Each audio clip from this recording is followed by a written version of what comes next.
لا إله إلا هو الحي القيوم وأتوب إليه. بسم الله الرحمن الرحيم. الفاتحة بنية القبول وتمام كل سر ومعمول وصلاح الشأن ظاهرا وباطنا في الدين والدنيا والآخرة، دافعة لكل شر وجالبة لكل خير لنا ولوالدينا ولأزواجنا ولأولادنا ولذرياتنا ولأهل بيتنا ولتلاميذنا ولجيراننا ولأحبابنا ولأساتذتنا ولمشايخنا ولجميع المسلمين والمسلمات والمؤمنين والمؤمنات الأحياء منهم والأموات مع اللطف والعافية، وعلى نية أن الله ينور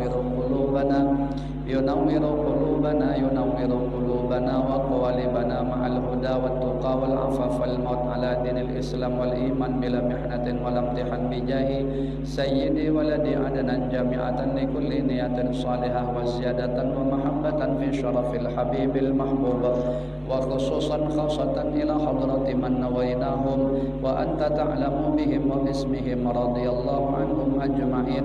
أعاد الله علينا من بركاتهم وكراماتهم وأنوارهم وأسرارهم في الدين والدنيا والآخرة.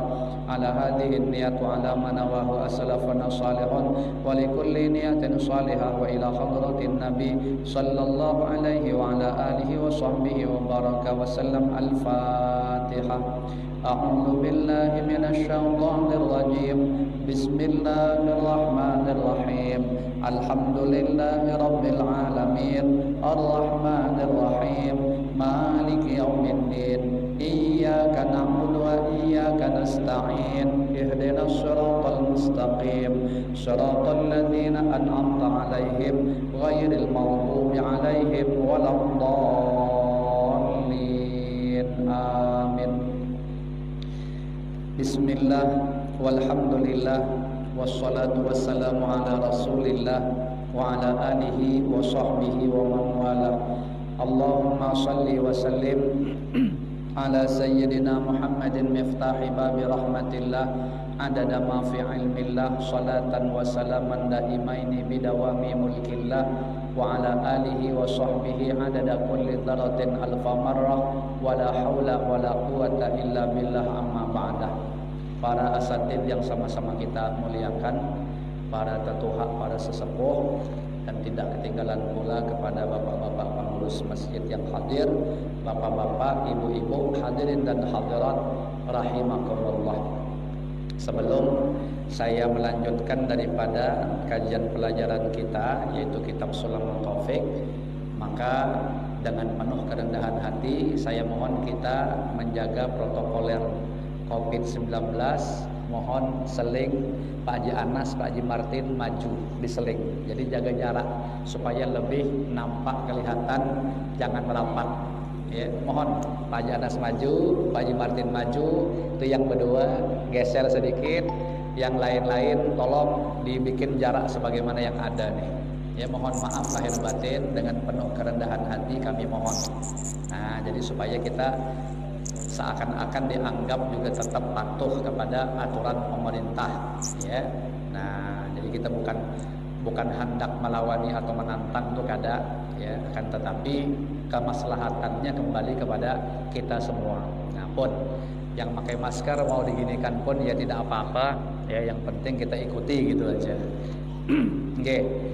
Sampai halaman 249, betul? Salahkah saya? 249 lah, yaitu wa yahrumu alaihima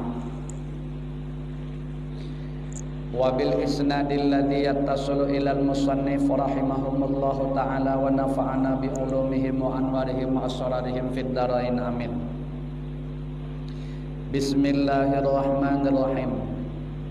Wa yahrumu alaihima kashfus sawataini fil khalwati li ghairi hajatin illa li halilin. Laki-laki dan perempuan haram membuka dua kemaluannya ketika sendirian tanpa ada hajat kecuali di hadapan pasangannya. Wah, jadi kalau sendirian aja nih, kalau dilihat daripada pelajaran kita, seakan-akan tuh semacam kayak telanjang bulat begitu ya. Ya. Nah, padahal ini fil khalwah, di tempat yang ya sendirian, tempatnya itu tertutup. Tapi di sini koyetnya dengan tanpa ada hajat. Nah, itu haram hukumnya, kecuali kalau tadi di hadapan pasangannya, ya. Bagi mahramnya itu tidak apa-apa. Wahalla ma'al mahramiyati awil jinsiyati awis saghirati awis saghiri alladzi la yushtaha nadhuru ma'ada baina surrati war rukbati idza kana li ghairi syahwatin. Halal melihat anggota selain di antara pusat dan lutut, pusar dan lutut dengan tanpa syahwat jika ada hubungan mahram sejenis atau salah satu dari yang melihat dan yang dilihat masih kecil yang tidak sampai menimbulkan syahwat secara umum. Nah, ini kalau melihat anggota selain daripada pusat dan lutut, berarti ke atas pusat, ke bawah lutut gitu, dengan tanpa syahwat. Jika ada hubungan mahram itu tidak apa-apa, atau juga karena sejenis sesama laki-laki tidak apa-apa, ya. Atau salah satu dari yang lihat atau yang yang melihat maupun yang dilihat masih kecil, ya, tidak sampai pada batasan menimbulkan syahwat. Ini biasanya kurang daripada 7 tahun, ya, secara umum, ya, secara umum seperti itu. Nah, kemudian illa sabi au sabiyatin duna sinni tamyiz fayahilu nadharuhu ma'ada farjil untha li ghairi ummiha. Kecuali anak kecil laki-laki atau perempuan yang belum tamyiz. Nah, itu tadi berarti sebelum daripada usia 7 tahun. Umumnya seperti itu. Maka boleh melihat anggota tubuh anak kecil tersebut selain kemaluan anak perempuan. Nah, kalau anak perempuan walaupun dia kecil belum tamyiz, tetap juga tidak diperbolehkan, ya, untuk melihat. Maka haram melihatnya selain ibunya sendiri. Nah, kalau ibunya sendiri tidak apa-apa, ya. Kemudian wa yahrumu an-nadharu bil istihqari ilal muslimi. Haram juga melihat haram juga melihat dengan pandangan menghina. Nah, ini baru jelas ya dah. Menghina kepada orang muslim, ya jelas tidak boleh. Menghina ini maksudnya merendahkan, pandangan sinis kepada sesama muslim. Pandangan sesama muslim itu tentu harus pandangan yang manis, pandangan yang berseri-seri, yang ramah, nampak betul pandangan itu kekeluargaannya begitu. Ya, kalau kita pandangannya sinis, ya tentu tidak menyenangkan bagi orang yang dipandang. Nah, makanya disebut haram di sini, ihtiqar, ya, istihqar.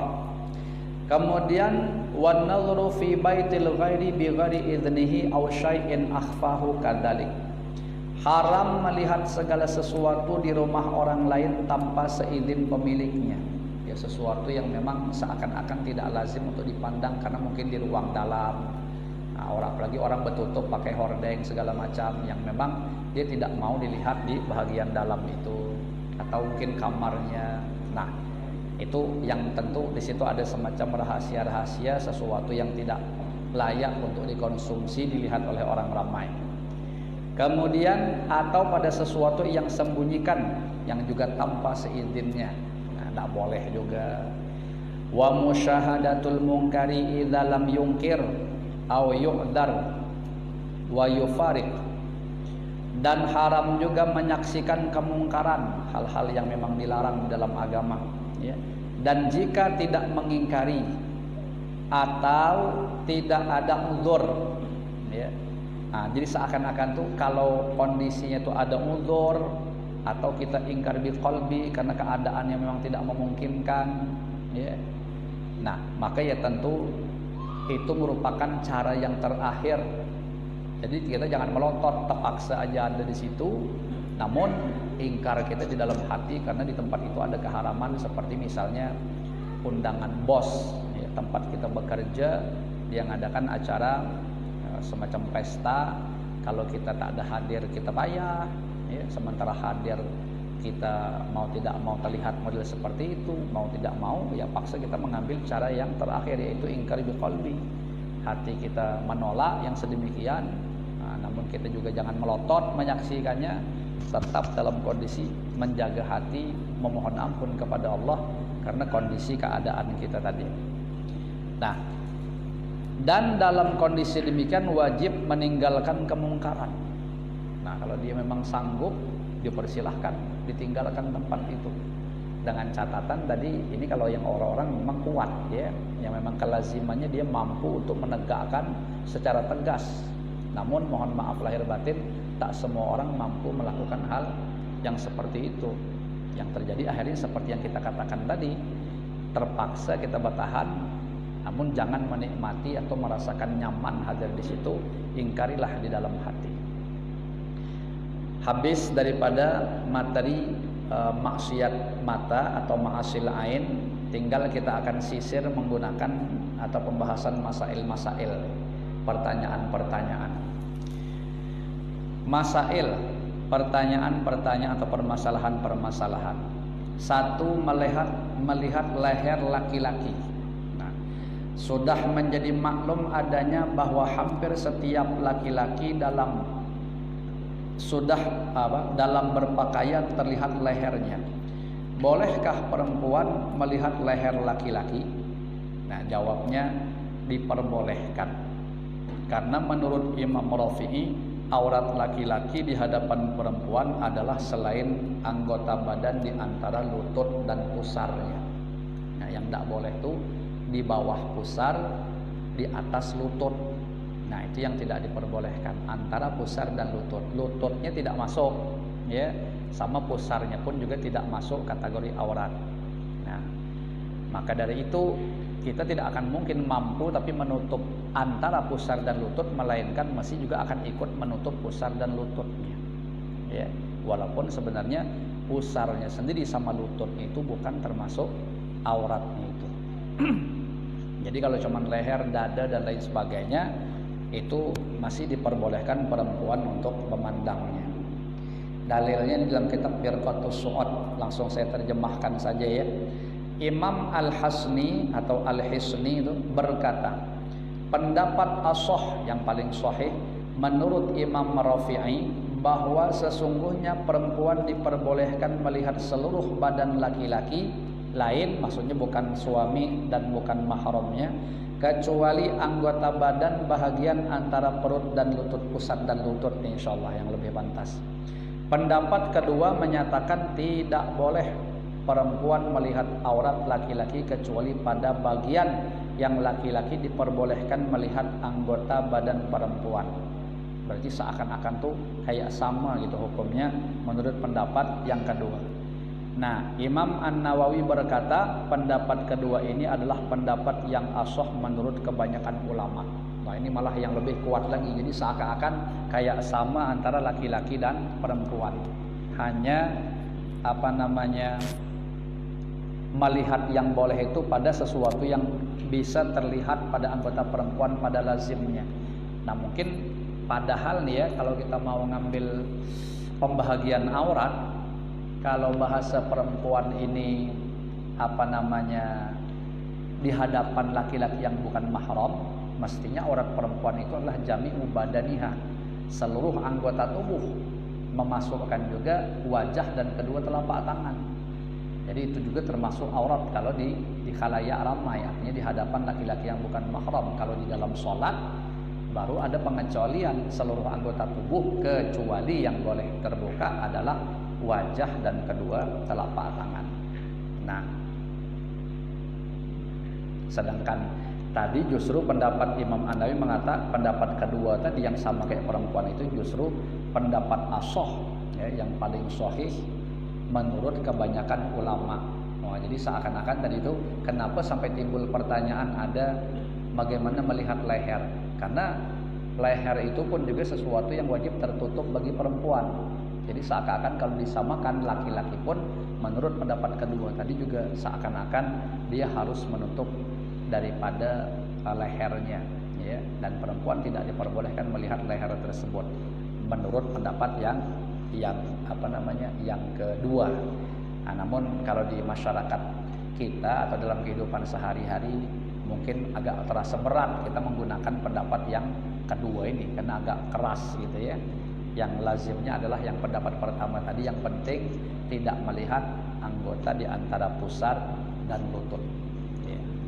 Nah, cuman ya jangan heran kalau ada nanti semacam cara pandang yang berbeda di masyarakat. Itu kita hormati saja. Ya namanya aja khilaf. Kemudian yang kedua, melihat wanita lanjut usia. Ini memang lazim juga nih. Bagaimana hukumnya melihat badan yang termasuk aurat seperti perut perempuan lanjut usia yang tidak mungkin disyahwati. Ya, karena umumnya kita tidak ada lagi syahwat sama yang tua. Ya. Nah, tapi bagaimanapun juga bukan mahram. Jadi macam mana? Apakah gara-gara ketuaan ini lalu hukum jadi boleh? Nah, lihat. Jawabnya tidak diperbolehkan. Ya, tetap tidak diperbolehkan. Sebab bagaimanapun juga perempuan adalah tempatnya syahwat. Pepatah mengatakan setiap perkara yang jatuh pasti ada yang menemukan. Ya, itu di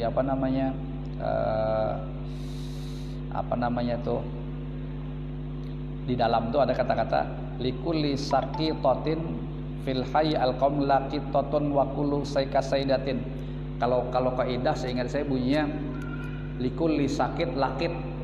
Ada tak kira-kira kata-kata di dalam itu ya? Likulli sakit lakit. Likulli sakit maksudnya pada tiap-tiap sesuatu yang jatuh lakitun masih ada yang nemu ya, atau yang mengambil.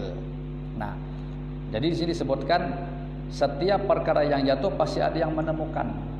Nah, dan setiap barang yang sudah rusak pada saatnya pasti ada yang membeli.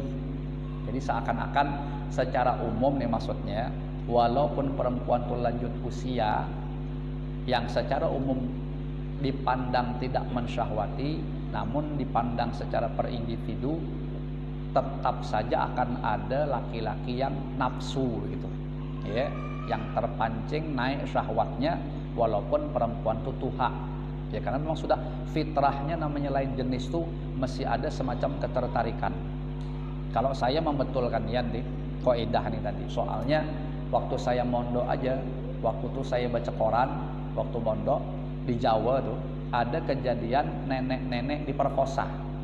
Nah, dan tidak mungkin berita koran itu nyasar. Ternyata mohon maaf lahir batin, pemerkosanya itu seorang pemuda pengangguran yang ketepatan punya HP-nya itu bisa ditontonnya untuk video porno.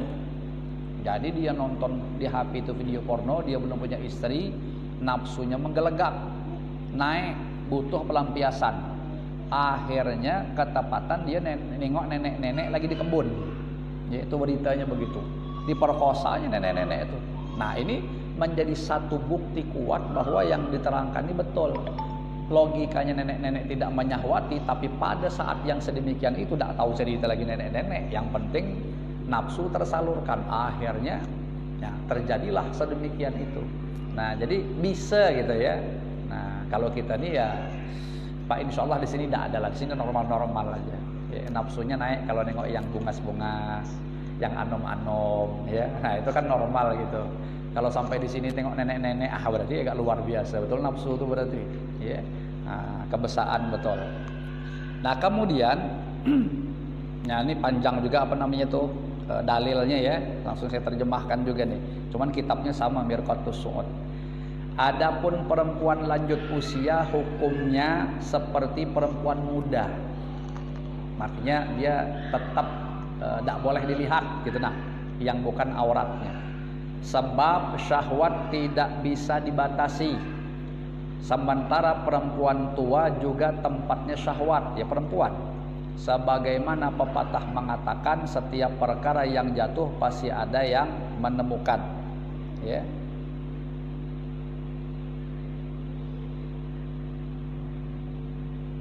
Tuh, likulli saqitatin, kalau bahasanya di sini gini.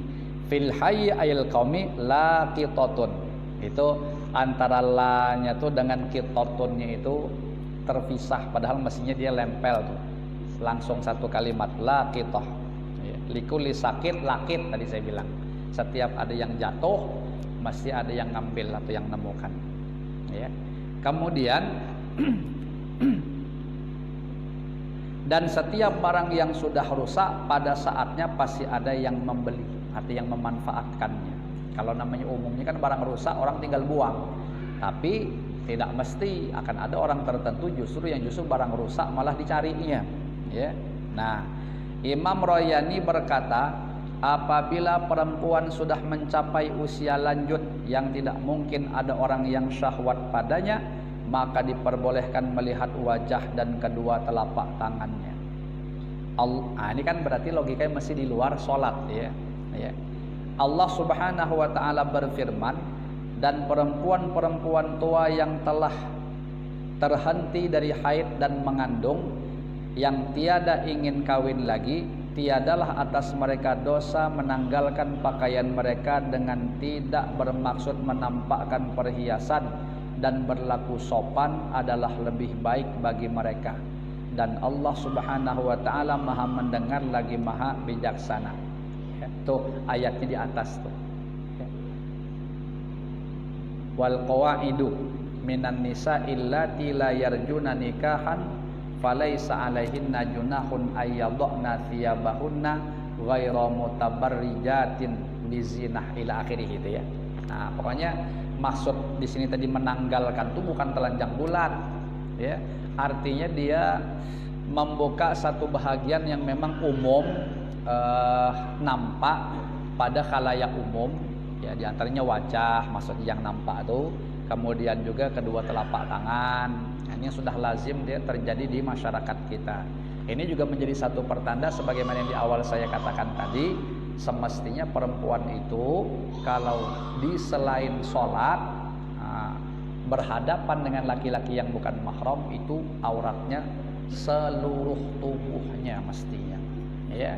Nah, seluruh tubuhnya tanpa kecuali, termasuk wajah juga dan juga kedua telapak tangan, itu mestinya adalah auratnya. Nah, bagi kita tidak diperbolehkan untuk melihat nih bagi laki-laki. Dan bagi perempuan, karena itu tadi dikatakan auratnya, dia pun sebenarnya wajib untuk menutupnya. Nah, kemudian habis untuk masail atau pertanyaan yang kedua. Cuman nanti macam mana ya? Ini kalau ini kan kisahnya kita ini madhab Syafi'i, Bang. Ya, kalau untuk kita melakukan lintas madhab, nanti ujung-ujungnya seakan-akan yang pasaran ini tadi, yang kan jarang ada orang yang menutup aurat sesuai dengan apa yang tadi disebutkan di sini. Nah, nanti intinya yang kelaziman aja lagi secara pasaran, dia aman, betul-betul tidak membuat fitnah yang sampai bakal bisa mencelakakan kehormatan dirinya sendiri. Nah, berarti itulah yang lazim di masyarakat, ya. Kemudian mandi dengan tanpa busana atau telanjang bulat, ya. Bolehkah mandi dalam keadaan telanjang? Jawabnya diperbolehkan karena hal tersebut termasuk hajat. Tapi dalam sebahagian pendapat maksud boleh di sini bukannya jawaz handar, hukumnya makruh, ya. Sunnahnya sih ditutup. Tapi umpama dilakukan dengan mandi telanjang bulat, ya tidak berdosa. Nah, maksudnya makruh di situ tuh. Di sini kalau dalil yang kita miliki nanti diperbolehkannya amal hajatu fayajuzu kasyuha. Ini karena pendek nih. Fiha walau li adna ghardin katabridin wagtisalin wasyanati thawbi minal adnasi wal ghubari indakan silbait. Adapun dalam kondisi hajat diperbolehkan membuka kubul dan dubur, maksudnya kemaluan, meskipun hanya keperluan yang paling rendah, seperti agar badannya tidak keringatan, ya. Karena panas gitu kan, lampu mati rumah kita, ya. Akhirnya terpaksa dia telanjang bulat gitu untuk jangan sampai kehumapan kata orang Banjar itu ya. Nah di sini lil hajat, artinya ada pendapat yang memperbolehkan. Atau mandi, dicontohkan juga mandi, menjaga pakaian dari kotor dan debu ketika membersihkan rumah. Nah, kalau membersihkan rumah di sini ya kita mikir-mikir dewek lah, ya bahasanya macam mana. Kalau salah paham nanti dikira bersihkan rumah sambil telanjang bulat keliling-keliling, ya tak lazim juga kan. Ya. Nah, tapi sebenarnya kalau memang nih mohon maaf lahir batin, seakan-akan rumah kita bertutup, hordeng ditutup semuanya, jelas tak akan ada yang bisa melihat. Lalu kita melakukan yang sedemikian tuh, kalau kita pakai baju mungkin banyak debu-debu yang berterbangan yang bakal nempel di baju kita, payah pula bersihkan. Akhirnya lipat baju, ya kan, baru kita bugil tadi sambil bersihkan. Ya kalau tahan dipersilahkan. Ya. Nah, cuman saya tidak dapat bayangkannya macam mana kira-kira. Ya pasti lucu kelihatannya begitu. Ya naik-naik gitu kan. Na'udzubillah sama na'udzubillah. Nah ini sih ya bisa saja tetap dimanfaatkan pendapat ini kalau dalam kondisi-kondisi yang seakan-akan kayak menuntut gitu. Tapi ya kita pasti akan tidak ada nyaman gitu ya menerapkannya. Kemudian yang keempat, tidur satu ranjang dengan saudara, boleh tak? Ya. Bolehkah anak laki-laki usia 11 tahun tidur satu ranjang dengan saudari ini perempuannya? Nah, umur 11 tahun dah. Jawabnya tidak diperbolehkan. Nah, jadi seakan-akan kalau kita berduit, kita harus memang ketika anak kita sudah berusia 11 tahunan, kalau di sini sih di dalamnya itu tidak ada bahasa 11 tahun. Kalau di dalamnya itu 10 tahun malah. Ya, wa idza balagha shabi wa shabiyatu 10 sinin. Ya, wajaba at-tafriqu bainahu wa baina ummihi wa abihi wa akhihi fil madaji'. Ya. Fil madaji' lin nusus al-waridati fi dzalika wallahu alam afada dzalika al-husni. Apabila anak kecil laki-laki dan anak kecil perempuan mencapai umur 10 tahun, wajib dipisah dalam tidurnya di antara mereka dan ibu bapak dan saudara-saudaranya. Hal ini karena ada dalil-dalil yang melarangnya, maksudnya melarang digabung. Nah, penjelasan ini sebagaimana disampaikan oleh Imam Al-Hisni. Itu tadi saya bilang, kalau kita rumahnya besar, kita berduit untuk nyekat-nyekat kamar, dipersilahkan. Namun yang jadi permasalahan kalau kita tidak seperti itu keadaannya. Ya, kadang kamar cuma satu karena statusnya mungkin masih ngontrak. Ya. Nah, mau tidak mau lah. Nah, cuman alangkah bagus menurut saya posisi anak itu mau tidak mau diseling sama orang tuanya. Ya, anak laki-laki orang tuanya, baru anak perempuan orang tuanya lagi, baru kalau anaknya banyak. Ya, misalnya. Kalau cuma dua, pisahkan anak laki-laki ke sini, orang tua baru anak perempuan. Ini pun sebenarnya menimbulkan rasa tak ada nyaman di hati orang tuanya kalau bakal terpisah begitu. Ya kasihan orang tuanya tertahan. Jadi yang nyaman tuh anak lelaki, bapaknya, mamanya, baru anak perempuan. Nah, itu agak lumayan kalau memang keadaan kita seperti itu. Tapi kalau memang kita tadi berduit, diberi Allah kelebihan rezeki, semuanya dikasih kamar dewek-dewek. Anak perempuan yang 10 tahun kamar dewek walaupun kecil. Ya, kenapa? Ya karena itu tadi yang namanya nafsu itu tidak pandang bulu. Ya, tidak pandang bulu. Kadang bisa antara saudara sesama saudara. Nah, kadang seorang anak bisa juga syahwat melihat orang tuanya. Ya. Nah, berapa banyak kasus seorang anak memperkosa ibu kandungnya sendiri? Banyak kasus seperti itu. Itu artinya agama pengen menjaga satu hal yang penting di situ, apa namanya, hifdzun nasal. Itu kan termasuk pilar agama. Salah satunya adalah hifdzun nasal, menjaga keturunan. Menjaga keturunan maksudnya andai kan nanti terjadi semacam perzinahan antar keluarga, kakak beradik, nah lalu sampai mohon maaf lahir batin hamil dan lain sebagainya, berarti akan menimbulkan nasab yang jadi tak jelas. Ya, nah itu makanya untuk menjaga supaya jangan sampai berimbas kepada sesuatu yang jauh seperti itu, makanya jauh-jauh hari seakan-akan tuh agama mengatur kita untuk yang sedemikian, ya, yang sedemikian. Tapi kalau 10 tahun nih kadang-kadang belum berani lagi untuk dipisah, ya. Padahal tadi hukumnya apa? Wajib kalau bahasa dalil kita nih, wajib. Kemudian Yang kelima, melihat potongan rambut. Melihat potongan rambut. Bolehkah laki-laki melihat anggota badan perempuan yang sudah terpisah, seperti potongan rambut dan lain-lain? Jawabannya apa? Tidak diperbolehkan. Nah, perempuan ke salon, salonnya cewek gitu ya. Kalau bencong haram berarti, ya karena laki-laki, ya. Nah, kalau si laki-lakinya dewek, macam mana yang tukang guntingnya bencong? Misal, yang jelas secara hukum dia sesama laki-laki. Namun yang jadi permasalahan sekarang ini, kalau bisa ya carilah tukang gunting juga yang jelas. Maksud saya tuh, kalau dia laki-laki kita, berarti carilah kita penggunting laki-laki. Kalau dia perempuan, carilah tukang gunting perempuan. Ya, jangan yang tadi yang setengah-setengah tuh. Soalnya dia dalam kondisi dimurkai Allah, ya. Nah, kenapa itu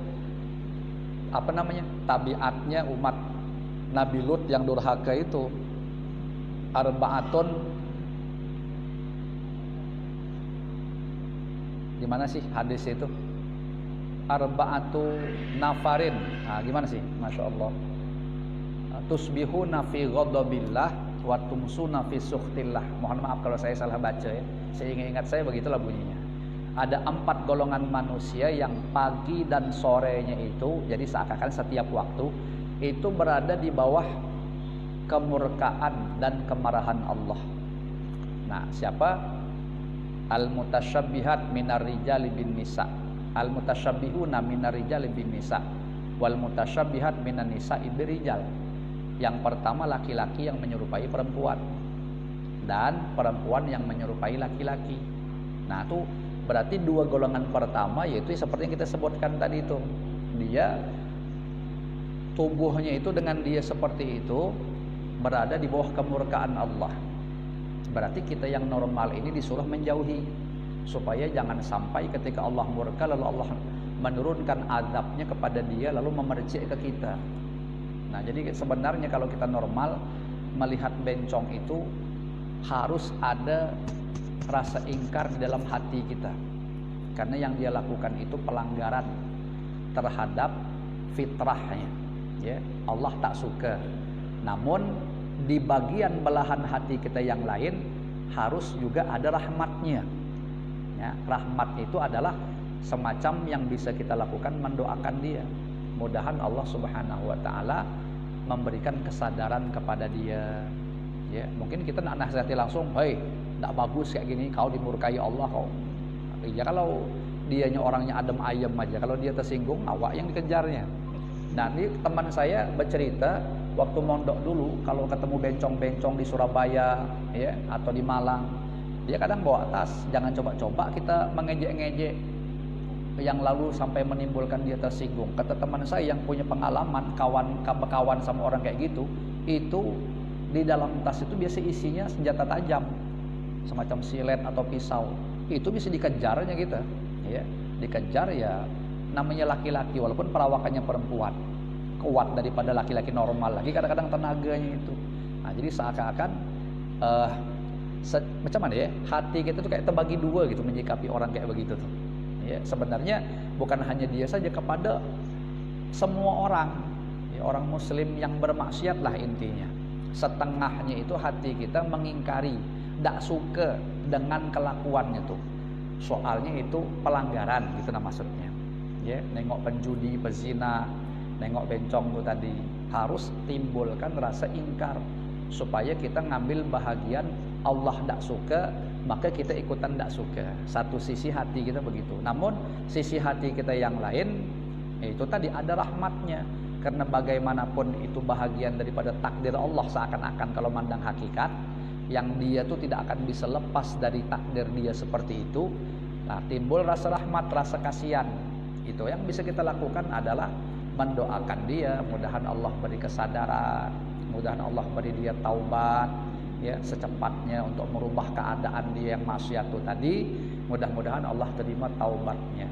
Nah, jadi seakan-akan kenapa ada sisi keduanya seperti itu, menjaga hati kita seakan-akan jangan sampai kita memandang dia buruk lalu kayak sudah kita vonis pasti neraka. Lalu kita akan memonis diri kita lebih bagus daripada dia.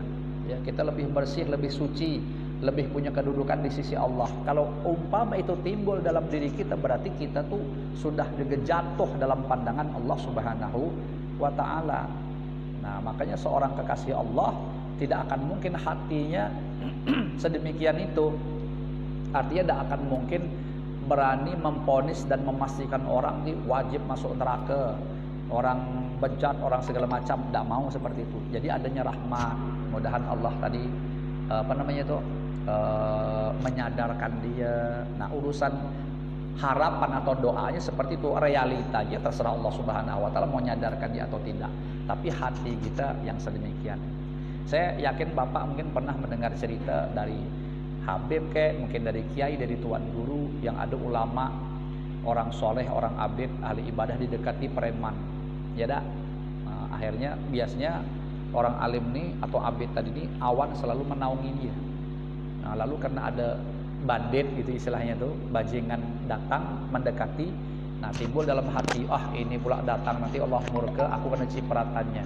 Nah, seakan-akan dia merasa lebih suci, ya, tidak ada layak didekati oleh orang-orang pendosa begitu.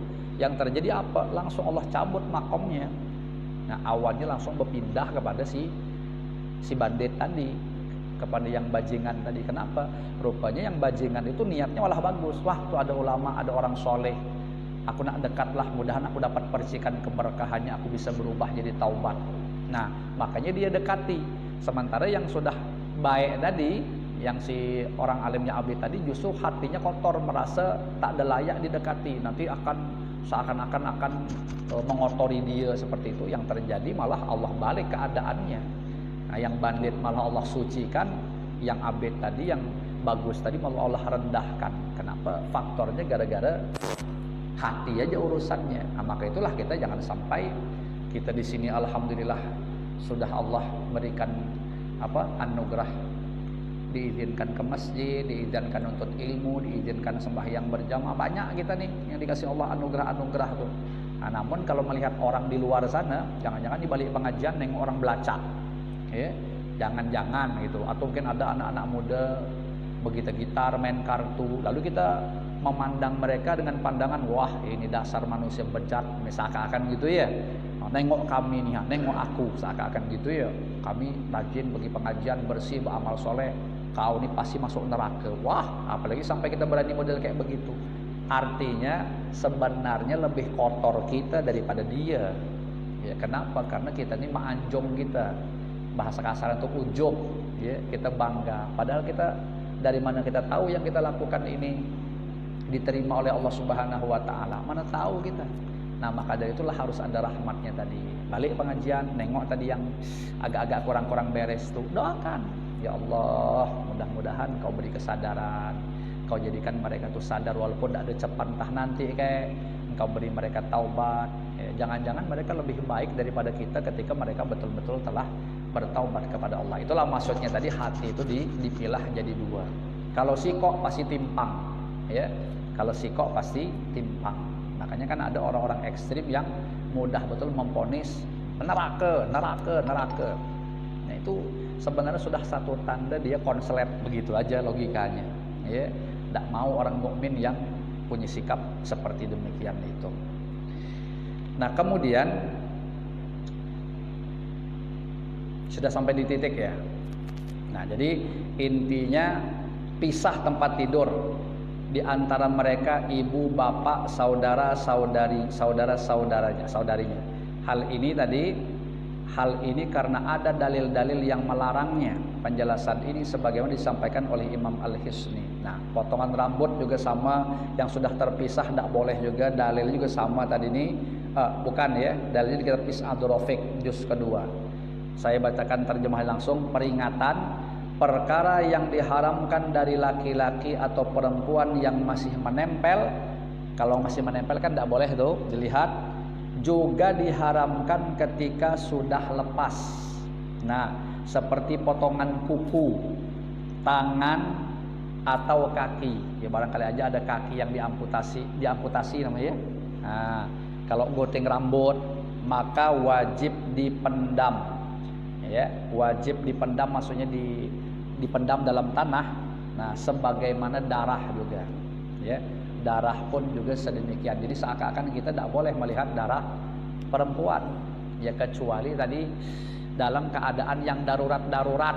Nah, seperti di rumah sakit, ya. Itu kan makanya kalau kita punya istri, hendaknya cari bidan yang juga perempuan lah. Kecuali tadi dia tidak sanggup, karena mungkin istri kita kondisinya tidak normal, artinya maksud saya itu sakitnya itu tidak bisa ditangani oleh bidan-bidan biasa, seharus ada penanganan khusus. Ternyata dokternya itu yang khusus malah yang ahlinya lelaki. Mau tidak mau lah lagi kalau bila seperti itu, ya. Nah, tidak bisa lagi, soalnya kalau ditangani bisa-bisa berujung kepada kematian. Nah, kalau seperti itu namanya darurat. Ad-daruratu tubihul mahdhurat. Nah, itulah tidak untungnya hukum jadi melemah, ya. Artinya hukum jadi agak ringan di saat kondisi kejepit begitu. Darurat memperbolehkan untuk melakukan sesuatu yang mestinya tadi tidak diperbolehkan atau haram. Nah, kemudian maksiat lisan, wallahu a'lam bissawab. Saya mohon maaf ya, kita cukupkanlah dulu ya. Mudah-mudahan yang kita kaji ini dijadikan oleh Allah Subhanahu wa taala menjadi ilmu nafi', manfaat, berkah dunia akhirat untuk kita semua. Amin ya rabbal alamin. Nah, saya dapat titipan pesan daripada Al-Habib Fauzi bin Aqil Madihij. Nah, beliau minta kepada saya untuk menyampaikan barang siapa barangkali aja di antara jamaah ada yang ingin mengambil keberkahan memiliki almanak, ya, atau apa ngarannya nih, tanggalan, ya, Pondok Pesantren Al Khairat di bawah asuhan Al Habib Hamidun Nagib bin Muhammad bin Syabi Bakar bin Salim. Nanti silahkan menghubungi saudara Iwan, ya. Nah, ini maharnya berapa kemarin sebut ada dibilang sama beliau? Oke, berapa Ustaz? Tidak tahu ya, 50 ya. Nah, 50.000, ya. Kalau saya melihat sekilas tadi baguslah gambar-gambar ulama. Kalau pesan saya, kalau ada gambar-gambar ulama atau para habaib gini, nah terutama ya Sayyid Muhammad bin Abi Al-Maliki, itu pian tawasul, ya. Ada hajat apa, ya, misalnya banyaklah kan kita nih hidup sehari-hari ini hajat banyak, kebutuhan banyak, keperluan banyak. Nah, di saat terpandang wajah kekasih-kekasih Allah itu kita bertawasul, bacakan Fatihah untuk beliau, mudah-mudahan segala hajat kita alamma yardallahu wa rasuluh, ya, apa-apa yang menjadi hajat kita yang berada di bawah keridhaan Allah dan Rasul, semuanya cepat dikabulkan oleh Allah Subhanahu wa taala. Minimal kalau kita tawasul tadi Al-Fatihah, mandang wajah Habib ini Al-Fatihah, mandang ulama ini Al-Fatihah, tidak akan mungkin tersia-sia. Berarti kita menjalin irtibat, namanya itu. Irtibat itu hubungan ruhani, dan harapannya mudah-mudahan di hari kiamat beliau menazar kita. Kenapa? Orang tuh biasanya kalau sering memberi hadiah, mesti ada catatan khusus nama orang yang memberi hadiah itu di dalam hati kita, ya. Itu pasti seperti itu. Orangnya baik sama kita, kita punya kawan 100, tapi ada yang baik, setiap ke warung bayarkan, setiap ke warung bayar, pasti dia akan berbeda dibanding yang 100 tadi itu. Dia masih punya catatan khusus. Catatan khusus tuh kalau kita memohon-mohon, kita terbayang wajah dia, seakan-akan itulah menjalin irtibat. Jadi kalau kita rajin mendoakan beliau, baca Fatihah, mudahan nama kita masuk di dalam hati beliau. Jadi kalau beliau dapat rahmat, kita dapat percikannya. Nah, itu di antara salah satu wasilahnya adalah dengan memajang atau memasang foto gambar-gambar para ulama tadi. Nah, ini saya cuma sekedar menyampaikan itu saja. Sekali lagi bagi yang berminat nanti silahkan hubungi saudara Iwan. Nah, hadani Allah wa iyyakum ajmain. Wassalamualaikum warahmatullahi wabarakatuh. Ada yang mau disampaikan, Ustaz? Ya, silahkan. Apa?